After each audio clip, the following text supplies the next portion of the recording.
Hello everyone, you are watching Study with Prakhar, and today we are going to deal with The King Speaks to the Scribe by KK and Daruwala. And you are watching Study with Prakhar. My Instagram handle is Prakhar011. The Telegram group link is Dalit Oasis and the contact number is 9336903429. You can contact here for notes, purchasing notes or any further doubt. Title explanation, सबसे पहले हम title explanation देखें तो मैं पहले ही बता देता हूँ कि इस पोम को मैंने लाइन बाय लाइन ना पढ़ा के स्टैंजा वाइज पढ़ाया है। स्टैंजा में जिन जिन मेन चीज़ों पे बात हो रही होगी वो मैं डिस्कस करूंगा और उसके अलावा जो नॉर्मल चीज़ें छोड़ दूंगा, क्योंकि करीब 16 स्टैंजाज हैं, मुश्किल होगा। एक एक डेढ़ घंटे की वीडियो करने से अच्छा है कि उतनी बातें जान ली जाए जितनी ज़रूरी हैं। तो वही मैंने यहाँ फॉलो किया है। टाइटल एक्सप्लेनेशन देखें। The king speaks to the scribe suggest a moment of confession और प्रोक्लेमेशन। प्रोक्लेमेशन यानी ऑर्डर देगा। और किंग कौन है? बेसिकली ही is emperor Ashoka the great. Indian history में तीन ही लोगों के नाम के आगे ग्रेट लगता है, एक है अलेक्जेंडर द ग्रेट, फिर Akbar the great and then Ashoka the great. तो अशोका द ग्रेट एम्परर है और वो क्या कर रहा है? स्क्राइब को बोल रहा है, यानी कि एक ऐसा आदमी जो लिखेगा, चीजें उकेरेगा। और कहाँ उकेरेगा? पत्थर पे उकेर करके लिखेगा। और most probably the scribe is lord Kartikeya, the god of war. ठीक है, is known as god of war in south India, particularly in south India उनकी पूजा भी होती है। नॉर्थ इंडिया में ये कल्चर घट गया है। पहले के समय में ही was one of the most pleased gods, अभी ऐसा नहीं है। नॉर्थ इंडिया में शैवाइट शैविज्म या फिर कह लो कि वैष्णविज्म और उसके बाद शक्तिज्म की तरफ लोग ज्यादा चले गए हैं, लेकिन Lord Kartikeya is still preached well in south India. और ये अगर बैटल ऑफ कलिंग की बात करूं तो Odisha versus rest of the India हुआ था। रेस्ट ऑफ द इंडिया क्योंकि उस समय मौर्यन एम्पायर था। तो बैटल ऑफ कलिंग यानी कि प्रेजेंट डे ओडिशा के लिए ये कहा जाता है कि जब बैटल ऑफ कलिंग हुआ था तो वहां पे कोई जानवर नहीं बचा था, कोई मील नहीं बचा था जिंदा, और कोई बच्चा नहीं जिंदा बचा था। तो इस हद तक का वो क्रूएल वॉर था। तो उसके बाद अशोका का जो दिमाग है, टेम्पोरल शिफ्ट नहीं है, ये परमानेंट शिफ्ट है। He is withdrawing from the war. अब वो कह रहा है कि अब अशोका कहना चाहते हैं कि अब he is not going to fight any further war और he will never go for battlefield, या फिर he will never go in the battlefield. ऐसा ऐसा करके वो क्लेम करते हैं। यहाँ पे देखो, record his change of heart after witnessing the horrors of the war, यानी कि वॉर के जो आफ्टर रिजल्ट्स हैं उनसे वो परेशान हो गए हैं। वॉयलेंस एंड अटोनमेंट होती है। अटोनमेंट मतलब रिडेम्पशन आ गई है, कि पहले वॉयलेंस कर लिया फिर रिडेम्पटिव हो गए हैं, कि अब पछतावा है, पश्चाताप है। The horror and futility of war. ठीक है कि वॉर खराब चीज है, वॉर से डरना चाहिए, वॉर नहीं करनी चाहिए। मोरल रिस्पॉन्सिबिलिटी ऑफ पावर, यानी कि जो पावर में है उनकी जिम्मेदारी है कि जो पावर में नहीं है उनको बचाया जाए, ना कि उनकी जान कुर्बान कर दी जाए। एम्पैथी फॉर कॉमन पीपल, यानी कि आप समझ पाते हैं, ability to understand and share feelings of another, यानी कि आप रिलेट कर पा रहे हैं, दैट इज एम्पैथी। फिर simplicity and accessibility in communication, यानी कि बहुत सिंपल कम्युनिकेशन है, कोई बहुत बड़ी बात नहीं की गई है। जो बात है सामने, कोई रॉकेट साइंस नहीं है। क्रिस्प समरी देखते हैं, शॉर्ट में है लेकिन डिटेल है। ऐसा ना सोचना कि डिटेल नहीं है, शॉर्ट है तो डिटेल नहीं होगी, डिटेल है। The poem is a dramatic monologue, बहुत इंपॉर्टेंट बात है ये पोम की क्वालिटी को रिफ्लेक्ट करता है। The poem is a dramatic monologue in which a were very king, यानी कि वॉर को प्यार करने वाला या फिर एक ऐसा आदमी जो वॉर वेयर करता है, एक ऐसा आदमी जो वॉर पे हमेशा जाया करता है, इंस्ट्रक्ट हिज स्क्राइब, जो कि लॉर्ड कार्तिकेय हैं। क्योंकि भाई देखो, तो एक ऐसा आदमी जो वॉर वॉर प्रेमी है या फिर कह लो कि वॉर बहुत पसंद करता है, वो गॉड ऑफ वॉर को तो जरूर प्रीच करता होगा। ठीक है, प्लीज भी करता होगा, प्रीच करता होगा, उनको सेक्रीफाइसेस देता होगा। तो यहाँ पे कार्तिकेय से he is talking, sorry lord Kartikeya से he is talking and he is giving some messages for common people, commoners. ठीक है, not to boost of conquest, यानी कि जो उन्होंने किया है उसको बढ़ा चढ़ा के नहीं बोलना है, but to confess his sorrow and guilt over the destruction he has caused. अब यहाँ पे अशोका द ग्रेट बोलना है कि उनको बहुत ज्यादा गिल्ट आ चुकी है, बहुत ज्यादा सॉरो है कि उन्होंने जो कुछ भी किया है उससे बहुत ज्यादा डिस्ट्रक्शन हुआ है, बहुत ज्यादा लाइफ का और प्रॉपर्टी का लॉस हुआ है। He rejects traditional forms of royal proclamation, यानी कि हम जैसे कोई राजा जब वॉर जीतता है तो पैम्पलेट्स या फिर शिलान्यास कराता है, पत्थर वगैरह पे उगेरता है, तो ऐसा वो नहीं करेंगे। रिलीजियस सरमन नहीं करेंगे। हवन या यज्ञ नहीं करेंगे कि हम बड़े युद्ध को जीत गए। एंड मोरल पोस्चरिंग हम कुछ नहीं करेंगे, हम बेसिकली करेंगे क्या, he wants his message to be direct, simple and relatable. वो बहुत डायरेक्ट, सिंपल और रिलेटेबल मैसेज देना चाहते हैं to ordinary and tribal people. किसको मैसेज देना चाहते हैं? ऑर्डिनरी पीपल को, ट्राइबल पीपल को। वो एक्नॉलेज करते हैं the human cost of war, यानी कि वॉर में ह्यूमंस मारे जाते हैं, not just in death and rape, यानी कि महिलाओं के साथ रेप होगा, क्योंकि मैंने पहले ही बता दिया था कि ओडिशा की कंडीशन ये थी, कलिंग दैट डे कलिंग, और टुडे प्रेजेंट डे में वो ये ओडिशा है, तो उस समय कंडीशन ये हो गई थी कि कोई मेल बचा नहीं, कोई बच्चा बचा नहीं और कोई जानवर नहीं बचे थे, तो केवल फीमेल छोड़ी गई थी और उनको भी एज अ प्रोस्टिट्यूट यूज कर लेते या फिर उनको सेक्सुअली हरास किया जाता। तो ये सारी चीजें होती, तो अशोका को ये समझ में आया। ही ऑफर्स ह्यूमिलिटी, ह्यूमिलिटी का मतलब कि लैक ऑफ प्राइड, बिना प्राइड के, and he invites marginalize people into his fold, और जो कुछ भी बचे हुए हैं उनको बुला लिया, क्योंकि कलिंग में basically there were tribal peoples जिनको बहुत बेरहमी से मारा गया था। The king wishes for his message to be deeply engraved, यानी कि बहुत अच्छे से उकेरा जाए और इस तरह से उकेरा जाए कि समय की मार पड़े, यानी कि जब पत्थर पत्थर क्या करे, जब पत्थर पे इरोजन हो, पत्थर इरोड भी हो जाए तो भी वो मैसेज मिटे ना, literally, so that the future generations remember the pain and consequences of violence, यानी कि फ्यूचर जनरेशन को भी मालूम चल सके कि वॉर और वॉर और कह लो कि सेक्सुअल एक्सप्लॉयमेंट के क्या क्या पेन हो सकते हैं या किस तरह से वायलेंस पेन में रिजल्ट करता है, ये सारी चीज़ें फ्यूचर जनरेशन अच्छे से जान पाए। His transformation mirrors Ashoka after Kalinga war, यानी कि ये जो ट्रांसफॉर्मेशन है वो एक तरह से जो पोइटिक परसोना है उसका ट्रांसफॉर्मेशन बिल्कुल अशोका से रिसेंबल करता है after the Kalinga war, emphasizing a move from conquest to compassion, यानी कि पहले चीजें जीतनी थी लेकिन अब चीजें जीतनी नहीं है, हार्मनी से जीना है। स्टैंजा वाइज मीनिंग हम देखेंगे। The king speaks to the scribe by KKN Daruwala, explained in very simple and clear language रखूंगा मैं ताकि कम समय में ज्यादा समझा सकूं। अब यहाँ पे देखो stanza one, first Kartikeya, there's no pride involved और डॉट डॉट डॉट, ठीक है। स्लाइड्स में लंबी भी नहीं कर रहा हूँ, कम समय में ज्यादा देखने की कोशिश करेंगे। यहाँ पे किंग क्या है, डायरेक्ट कार्तिकेय, लॉर्ड कार्तिकेय को एड्रेस करते हैं, that he is not proud और हम्बल। पहले स्टैंजा में ही ना ही वो बहुत ज्यादा प्राउड है ना ही बहुत ज्यादा हम्बल है, he simply wants to atone for, make up for the bloodshed he caused, यानी कि अब देखो यहाँ पे ये किंग अशोका लॉर्ड कार्तिकेय से बोलते हैं कि मैं बहुत ज़्यादा खुश भी नहीं हूँ, बहुत ज़्यादा दुखी भी नहीं हूँ, बस मैं इतना चाहता हूँ कि जो गलती मैंने की है उसके लिए मैं अपनी अकाउंटेबिलिटी पेश कर पाऊँ और मुझसे बहुत बड़ी गलती हुई है, यही मैं लोगों को बताना चाहता हूँ। ही वॉन्ट्स टू राइट, वो मैसेज लिखना चाहते हैं, किंग अशोका एक मैसेज लिखना चाहते हैं, वॉल्केनिक रॉक पे लिखना चाहते हैं, where many people died in the battle, और बैटल फील्ड पे ही लिखना चाहते हैं। He is trying to use words to heal pain caused by war, और यहाँ पे वो सिंपैथेटिक एम्पैथेटिक सब कुछ है, because he is trying to convince people या फिर ट्राइंग टू कन्वे दैट इनका ये इंटेंशन नहीं था।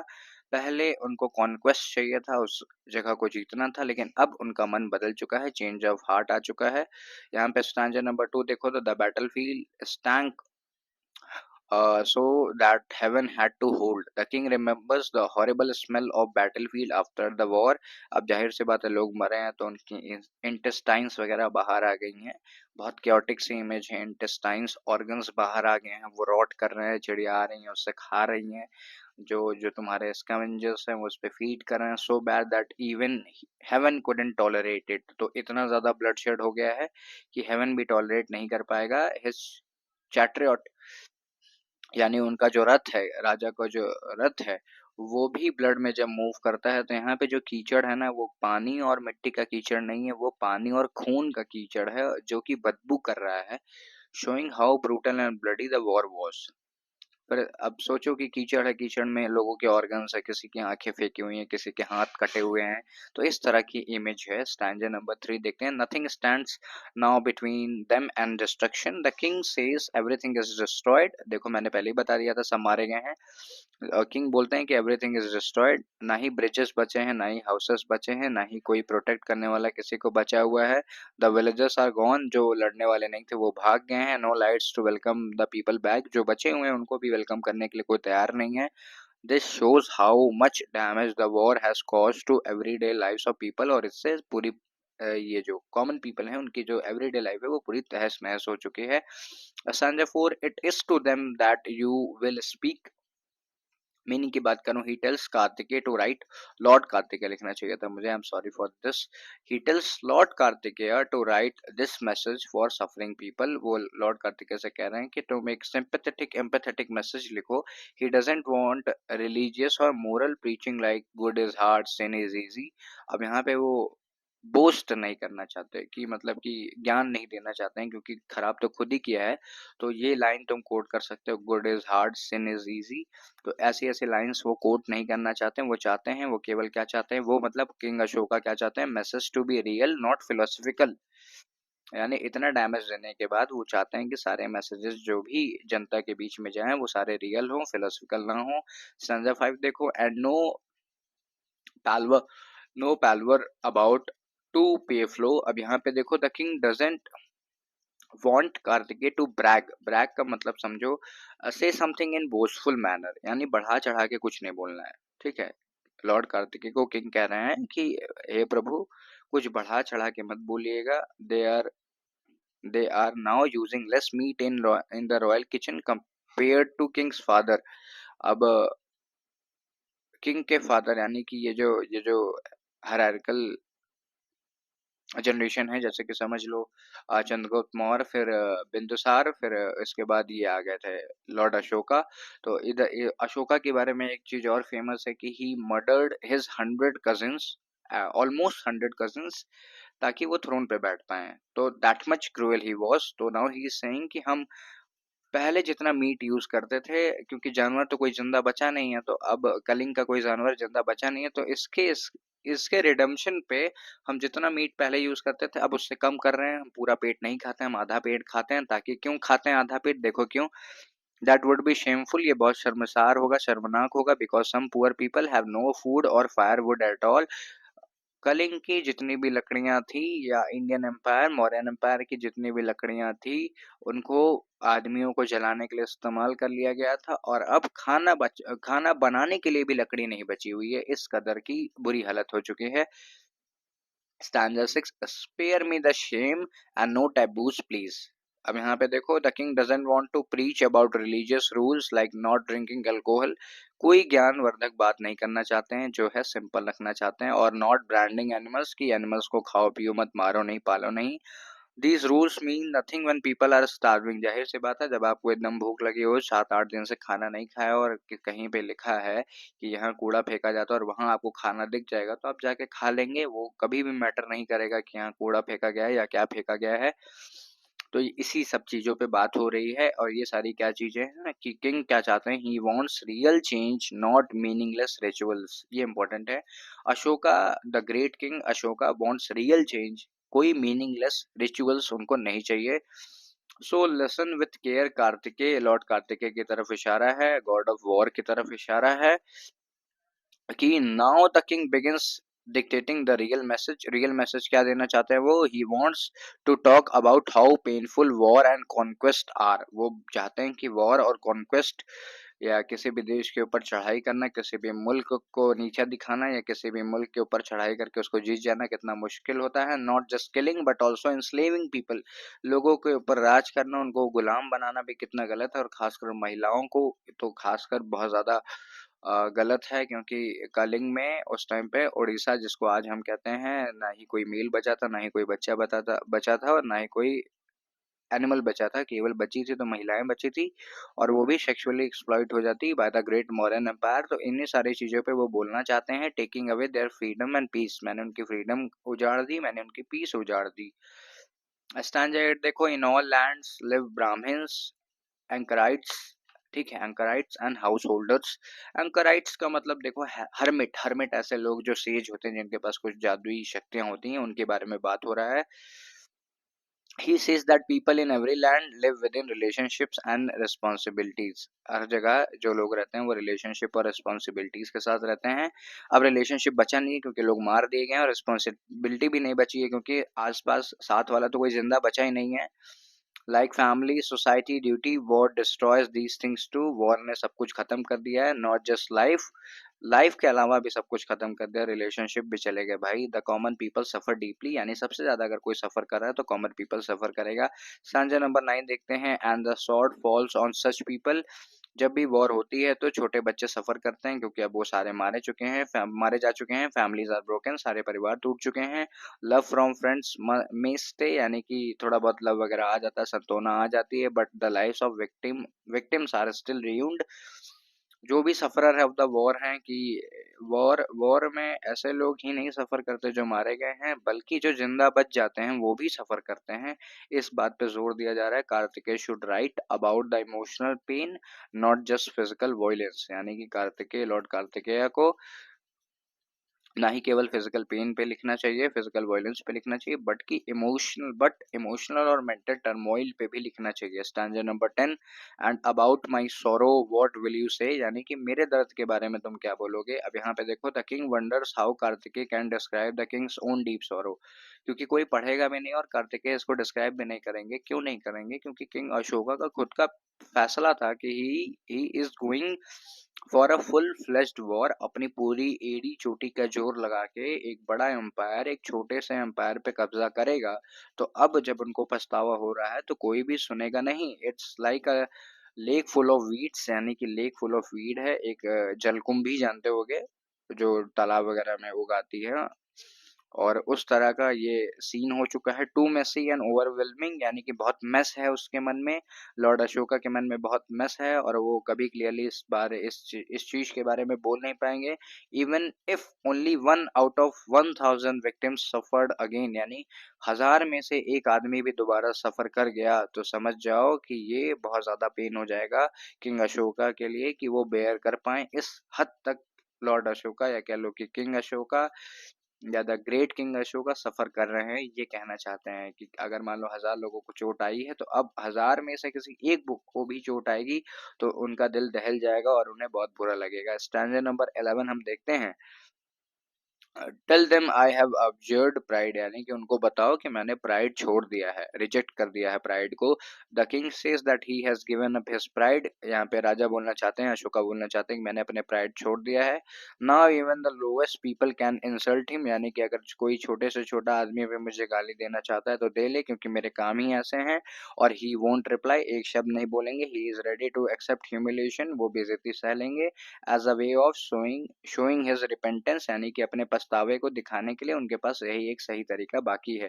Even the tribals dark and bullet headed, he wants even the tribal people, यानी कि वो चाहते हैं कि ट्राइबल पीपल भी उनके बारे में बोलें।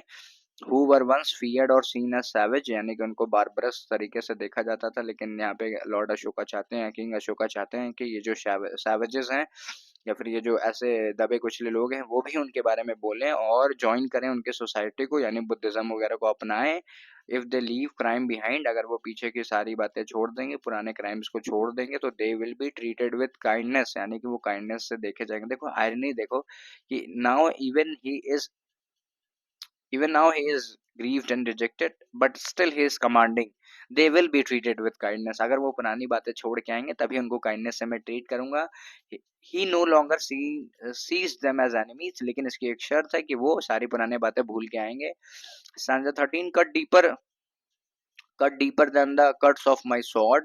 अब यहाँ पे he wants scribe to crave, यानी कि he wants Lord Kartikeya to crave those words deeply into the stone, deeper than the wounds his sword caused, यानी कि इतना ज्यादा डीप कि लोगों की आंतें वगैरह बाहर आ गई थी, लेकिन उससे भी ज्यादा डीपली कार्व करो कि अगर कल को वो ये जो रॉक है वो इरोड भी कर जाए तो भी वो मैसेज प्रॉपर दिखे, और generation by generation, time to time वो मैसेज साफ साफ दिखता रहे। एनी रॉक विल डू, यानी कि वो रॉक की सारी चीजें को दिखाए। It doesn't need to be fancy, अब उसको सजा उजा के लिखने की जरूरत नहीं है, लेकिन हाँ एकदम क्लियर कट साफ चीजें लिखी जाए। Stanza 14, and the language simple रखो ताकि आम आदमी को समझ आए।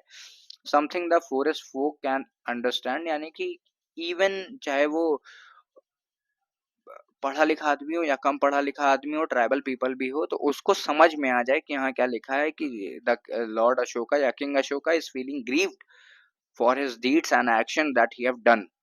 और यहाँ पे ये जो that is not meant for kings और foreign rulers and it's not to please gods either, he wants to speak to the common people, यानी ना वो भगवान को सफाई देना चाहते हैं, ना वो किंग्स को, ना एम्परस पे अपना बखान करना चाहते हैं, लेकिन द थिंग इज दैट कि वो चाहते हैं कि कॉमन पीपल उनकी बात को समझ पाए। Stanza 15, even they must be ignored for a while, even the gods, gods को क्या कर देना चाहिए, इग्नोर कर देना चाहिए, रिचुअल्स को वेट कराना चाहिए कि भले वॉर हम जीत गए हैं लेकिन आहुति यज्ञ हवन हम बाद में करेंगे, because people are suffering, some don't have even fire wood to cremate the dead. ये कंडीशन आ गई है कि इतने लोगों का इंतकाल हुआ, इतने लोगों की मौत हुई है कि उनके पास फायर वुड तक नहीं बची है, आग जलाने के लिए लकड़ियां तक नहीं बची हैं कि वो अपने परिजनों को या परिवार के लोगों को इंतकाल के बाद जला पाएं। That's how bad thing are, यानी कि बैड थिंग्स आर, इतनी ज्यादा चीजें बद से बदतर हो चुकी हैं। Final stanza, that is the last stanza, mind you Kartikeya between me and them is blood. This is very important line कि माइंड यू, मेरे और उनके बीच में The king ends by saying there is a river of blood between him and people, यानी कि अब उसके यानी राजा और राजा की प्रजा के बीच में आम आवाम और तख्तो ताज के बीच में खून का एक दरिया है, नदी है, और वही डिफरेंस ला रही है। कार्तिकेय's words must cross that gap and reach the people, यानी कि now he is asking the god of war, क्योंकि अब उसके हाथ में चीजें नहीं है। He is asking the god of war Kartikeya to help him, क्योंकि गॉड ऑफ वॉर यानी वॉर की वजह से उसकी प्रजा उससे दूर हो चुकी है, किंग अशोका की प्रजा उससे दूर हो चुकी है। Now he is asking, merely asking कि प्लीज कुछ ऐसा करो कि ये नदी अब भर जाए, इस पे ब्रिज बनाओ, और ब्रिज बनाने के बाद मेरी और मेरी प्रजा के बीच में जो गैप आया है उसको खत्म करो।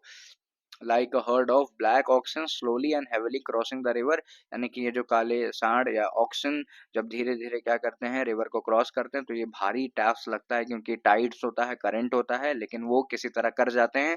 तो इस तरह का कुछ काम करो कि मैं आराम से, ये आसान तो होने नहीं वाला है क्योंकि जनता और राजा के बीच में बहुत बड़ा गैप आ गया है, लेकिन still he wants this thing to be done.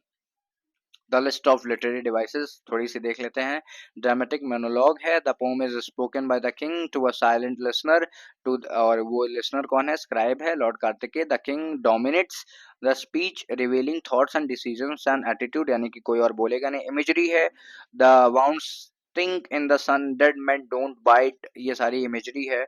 और aftermath of the war के बारे में बात हो रही, वॉर खत्म हो गई। आयरनी है, tell them I was just and fair, अब जस्ट एंड फेयर होके इतने लोग तो मारे नहीं जाते हैं, तो ये पूरी आयरनी है। ये कवर अप किंग क्या कर रहे हैं, कवर अप कर रहे हैं जो उन्होंने गलत सलत कर दिया है। अलिट्रेशन है, beast blood wiped out wickedness, so on. Symbolism है, the battlefield stands for violent and oppressive nature of power. The scribe symbolizes the role of record keepers and how history is shaped or manipulated.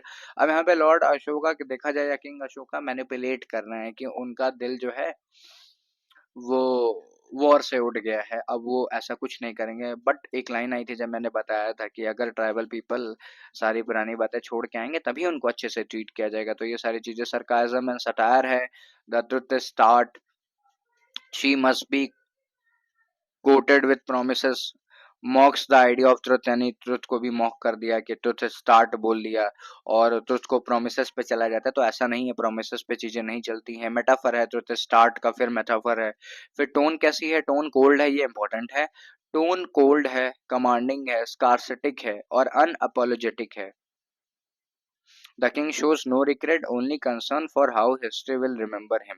याद रखने वाली बात यह है कि Lord Ashoka को किसी बात का कोई रिग्रेट नहीं है, बस उनको इस बात की चिंता है कि कैसे उनको याद किया जाएगा, और इसके लिए ही वांट्स दैट स्क्राइब या फिर God Kartikeya, Lord Kartikeya, the Lord of Wars, कि वो उनकी इमेज को थोड़ा ठीक कर दें ताकि समाज में उनकी जो इज्जत है, समाज में जो जिस तरीके से उनको देखा जाएगा वो थोड़ा सुधर जाए। Enjambment है, lines like they fell like trees, limbs twisted, trunks broken, flow without pauses, giving the poem fast conversational rhythm, यानी कि open है। Apostrophe है, अब यहाँ पे देखो, while addressing the scribe, the king is indirectly addressing the future, in instructing how his legacy should be recorded, यानी कि ध्यान देने वाली बात यह है कि ऐसे आदमी की बात हो रही है, ऐसे लोगों की बात हो रही है जो उस समय वहां पे प्रेजेंट नहीं है। और स्क्राइब क्या दिखा रहा है, स्क्राइब ये दिखाता है कि कैसे फ्यूचर जनरेशन किंग को प्रिसीव करेगी, किंग को कैसे रिसीव करेगी, तो स्क्राइब जो लिख देगा उसी के हिसाब से चीजें प्रिसीव होंगी। तो ये डुअल नेचर या फिर facade nature of Ashoka the great दिखाता है। और Lord Kartikeya who is the Lord of war, he supporting him because he did a great war, और उसमें सफर कौन कर गया, आम लोग। लॉर्ड अशोका बिल्कुल ग्रीव्ड नहीं है। He is not boasting but still he is proud. वो बोल तो रहे हैं लेकिन ही इज़ नॉट प्राउड, लेकिन हाँ, he is proud because he have done a great job, क्योंकि उनके फादर ये सारे काम नहीं कर पाए थे। जब मौर्यन एम्पायर शुरू हुआ था, ये चंद्रगुप्त मौर्य के टाइम पे, तो भी कलिंग उसका पार्ट नहीं था। फिर अगली जनरेशन आई बिंदुसार वाली, उसमें भी ये तुम्हारा कलिंग उसका पार्ट नहीं था। लेकिन अब अशोका ने ये करके दिखाया है, अफगानिस्तान तक स्ट्रेच किया, कलिंग तक स्ट्रेच किया, और नीचे कन्याकुमारी तक जितना स्ट्रेच हो सकता था स्ट्रेच कर लिया है। And now he is the greatest ruler of all time. यही सारी चीजें हैं। Long live literature, long live you all people. I hope I have done justice with this